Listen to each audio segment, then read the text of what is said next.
नमस्कार, जय हिंद दोस्तों। हम धीरज सर फिर से आज आपको ज्ञान संगम चैनल में स्वागत करते हैं। आइए साइंस के कुछ महत्वपूर्ण प्रश्नों के साथ इस सेशन की शुरुआत करेंगे, जिस चैप्टर का ही नाम होगा प्रदूषक। जो वायु प्रदूषक क्या होते हैं, हम जो वाहन चलाते हैं इससे कौन से प्रदूषक उत्पन्न होते हैं, ये सारे प्रश्नों को एक साथ एक ही वीडियो में कंप्लीट सोल्यूशन देखेंगे। पहला प्रश्न है, वायु प्रदूषकों का विश्वसनीय संकेतक क्या है? तो लाइकेन और जो मोस होते हैं ये वायु प्रदूषक का विश्वसनीय संकेतक होते हैं।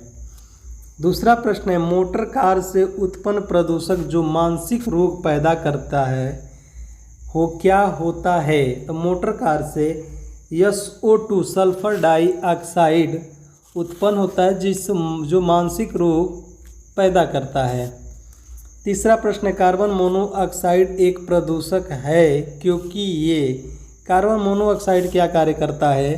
तो तीसरे को देखेंगे तो हमारे हीमोग्लोबिन के संयोजन करता है। अगला देखें चौथा प्रश्न, मुख्यतः वायु प्रदूषक क्या है? तो CO कार्बन मोनोऑक्साइड जो है मुख्यतः वायु प्रदूषक का सूचक है।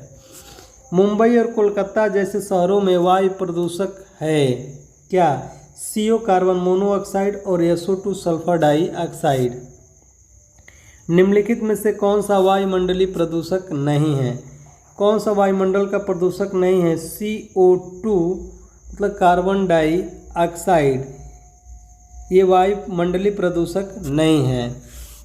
हरित गृह प्रभाव यानी ग्रीन हाउस इफेक्ट, जो ग्रीन हाउस गैस कहलाने वाली गैस कौन सी है? तो CFC chlorofluorocarbon, CO2 carbon dioxide, CH4 methane, NO2 nitrous oxide, यही चार गैसें हरित गृह कहलाने वाली गैस हैं। कौन सी गैस पृथ्वी पर हरित गृह प्रभाव में सर्वाधिक योगदान करती है? तो कौन सी गैस? CO2 मतलब कार्बन डाइऑक्साइड हमारे पृथ्वी पर हरित गृह प्रभाव में सर्वाधिक योगदान करती हैं। मेट्रोपॉलिटन नगरों में प्रदूषक का मुख्य स्रोत क्या है? तो उसका मुख्य स्रोत है स्वचालित वाहन जो हैं, यह उनका मुख्य स्रोत है। निम्नलिखित में से कौन सी गैस हीमोग्लोबिन के संयोजन करके रक्त में एक विषैला पदार्थ उत्पन्न करती हैं? तो CO कार्बन मोनोऑक्साइड जो गैस है हमारे विषैला पदार्थ उत्पन्न करती है। अगला हम देखें, निम्नलिखित में से कौन सा जैव निम्नीकरण है? तो कौन सा जैव निम्नीकरण है? रबड़ क्या है? हमारा जैव निम्नीकरण है। निम्नलिखित प्रदूषकों में से कौन जैव विघटित है? कौन प्रदूषकों में जैव विघटित है? तो 12 नंबर का उत्तर हो जाएगा, जो वहित मल होते हैं ये जैव विघटित होते हैं। निम्नलिखित में से किस वायु प्रदूषक के कारण मनुष्य में तंत्रिका तंत्र संबंधी रोग हो जाता है या हो रहा है आजकल? सबसे ज़्यादा सीसा यानी PB यानी जिसको हम बोलते हैं लेड, इसके वायु प्रदूषक के कारण मनुष्य में तंत्रिका संबंधी रोग हो रहे हैं। निम्नलिखित में से कौन सा वायु प्रदूषक मनुष्य में रक्त दाब को बढ़ा देता है और हमारे शरीर में रोग पैदा करता है? तो कौन सा होता है? कैडमियम, यानी कैडमियम के उपस्थिति से वायु प्रदूषक मनुष्य में रक्तदाब को क्या बढ़ा देता है। आगे हम देखें, लोहे के खानों में काम करने वाले मजदूरों में लौह सक्रियता रोग हो जाता है, किसके अधिकता से या किसके कमी से? तो देखेंगे सिलिका के अधिकता से लोहे के खान में काम करने वाले मजदूरों में लौह सक्रियता रोग हो जा रहा है। वायुमंडल में CO2 का निर्माण मुख्यतः हुआ है, किससे हुआ है सबसे ज़्यादा? तो जीवों के श्वसन से। जो जीव जानवर अपने श्वसन करते हैं तो ये क्या करते हैं? CO2 का निर्माण करते हैं। आगे हम देखें, ताजमहल को, अगला प्रश्न देखें कि ताजमहल को क्षति पहुंच रही है, इसका क्या कारण है कि ताजमहल को क्षति पहुंच रही है? तो मथुरा जो तेल शोधन कारखाना से निकलने वाले जो वायु प्रदूषक है जिससे ताजमहल को क्या हो रही है? क्षति पहुंच रही है। जो अम्लीय वर्षा होती है उससे भी हमारे ताजमहल का रंग पीला पड़ रहा है।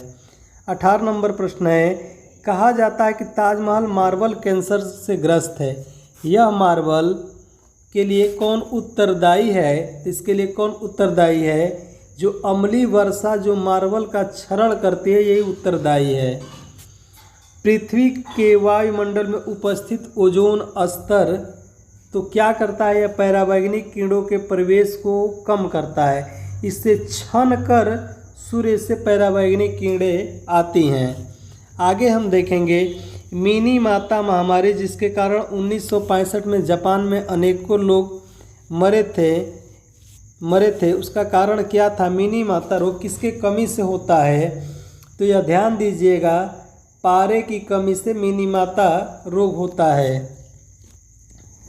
अगला है जल प्रदूषण को मापने हेतु तो निम्नलिखित में कौन सी जांच की जाती है? जल प्रदूषण मापने के लिए बायोमैकेनिकल ऑक्सीजन डिमांड, जिसको बोला जाता है बीओडी परीक्षण किया जाता है। डीडीटी क्या होता है? बहुत इम्पोर्टेंट प्रश्न है। डीडीटी जो होता है एक अजीव अपघटनी प्रदूषक होता है।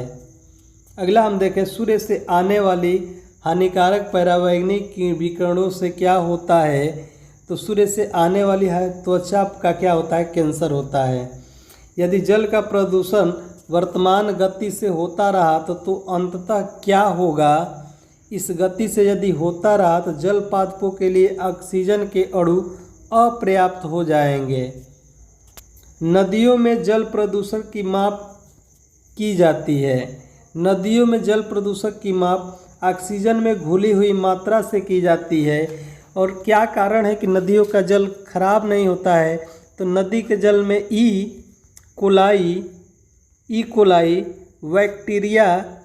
बैक्टीरिया पाए जाते हैं, जिसके कारण नदी का जल खराब नहीं होता है। निम्नलिखित में से कौन सी गैस वायु को प्रदूषित नहीं करती है? तो कौन सी गैस है जो वायु को CO2 मतलब कार्बन डाइऑक्साइड, ये वायु को प्रदूषित नहीं करती है। अगला हम देखेंगे कि प्रकाश रसायन स्माग किस आम क्रिया का परिणाम है? किसका परिणाम है?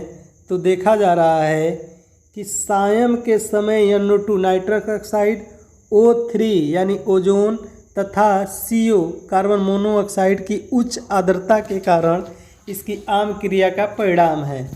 अगला प्रश्न देखेंगे, निम्नलिखित में से कौन एक वाहन प्रदूषक का भाग नहीं है? कौन वाहन प्रदूषण का एक भाग नहीं है?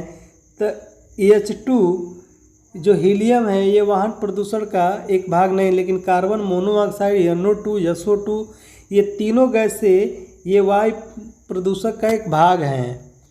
आगे हम देखें ऊर्जा के किस रूप में प्रदूषण की समस्या नहीं होती है? तो किस रूप में नहीं होती है? तो सौर ऊर्जा के रूप में कोई भी प्रदूषण की समस्या नहीं होती है। निम्नलिखित में कौन अधिकतम ध्वनि प्रदूषक का कारण है? सबसे अधिक ध्वनि प्रदूषण क्या कारण है? जेट विमान जो उड़ते हैं इससे सबसे ज़्यादा ध्वनि प्रदूषक होता है। राष्ट्रीय पर्यावरण अभियांत्रिकी संस्थान कहाँ स्थित है? तो यह कहाँ स्थित है? तो यह हमारे नागपुर शहर में स्थित है, महाराष्ट्र में है नागपुर, वहीं स्थित है। मानवजनित पर्यावरण प्रदूषक कहलाते हैं। मानवजनित पर्यावरण प्रदूषक क्या कहते हैं? परजैविक कहलाते हैं। वैश्विक तापन के फलस्वरूप हो सकता है, क्या हो सकता है वैश्विक तापन के फलस्वरूप? समुद्र तल में वृद्धि हो सकती है, बिल्कुल सही है। फसल के स्वरूप में परिवर्तन देखने को मिल ही रहा है। तट रेखा में परिवर्तन, ये सभी हो जाएगा, इसका विकल्प हो जाएगा ये सभी। आगे हम देखें वायुमंडल में जिस ओजोन छिद्र का पता लगाया गया था वह कहाँ स्थित है? वह अंटार्कटिका के ऊपर स्थित है। निम्नलिखित में कौन सी गैस वैश्विक उष्णता के लिए उत्तरदायी होती है? तो कौन सी गैस उत्तरदायी होती है? CO2 कार्बन डाइऑक्साइड और मीथेन यानी CH3, यही दो गैसें वैश्विक उष्णता के लिए उत्तरदायी हैं। वायुमंडल में उपस्थित ओजोन परत अवशोषित करती है। जो सूर्य से आने वाली पराबैंगनी किरणों को ओजोन परत उसे छान लेता है, तो वह किसको अवशोषित करती है? तो वह अल्ट्रावायलेट किरणों को क्या कर लेती है? अवशोषित करती है। तेजाब वर्षा पर्यावरण में निम्न प्रदूषक से होता है। किसके प्रदूषक से होता है? नाइट्रस ऑक्साइड और CO2 कार्बन डाइऑक्साइड से होता है। हरित गृह प्रभाव का अर्थ क्या है? हरित गृह प्रभाव का अर्थ है वायुमंडल में ग्रीन हाउस गैसों के घनीकरण के कारण वायुमंडल के तापमान में वृद्धि। ब्राउन एयर शब्द का प्रयोग किसके लिए किया जाता है? आप एकदम इसको VIMP करके लिख लीजिएगा। ब्राउन एयर का प्रयोग किसके लिए किया? प्रकाश रासायनिक धुआं के लिए किया जाता है। निम्नलिखित में से कौन सा जैव निम्नीकरण है? तो कौन सा जैव निम्नीकरण है? कागज जो जैव है ये निम्नीकरण है। पराध्वनि जेट प्रदूषक पैदा करता है पतला करके। किसको पतला करके? यह पराबैंगनी जेट जो प्रदूषक पैदा करता है तो यह O3 ओजोन परत को यह पतला करता है।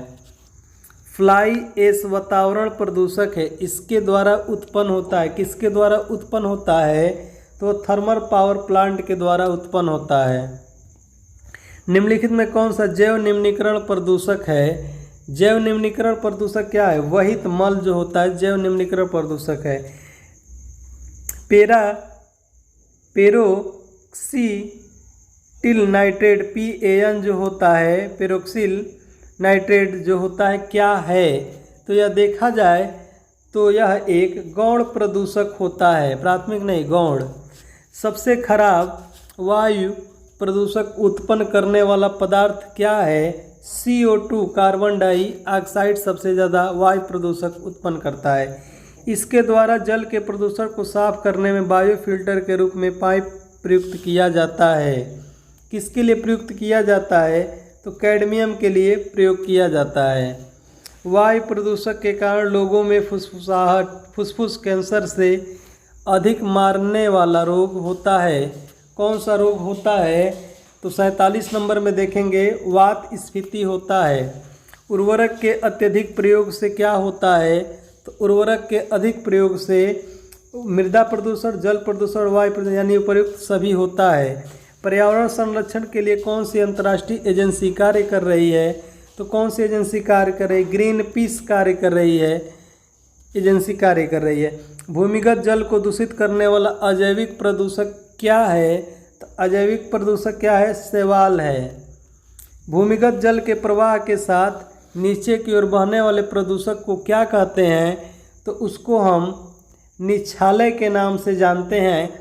अगर ये वीडियो आपको पसंद आ रहा है तो सभी लोग इस वीडियो को लाइक करें, सब्सक्राइब करें, एक दूसरे के पास बढ़ाएं।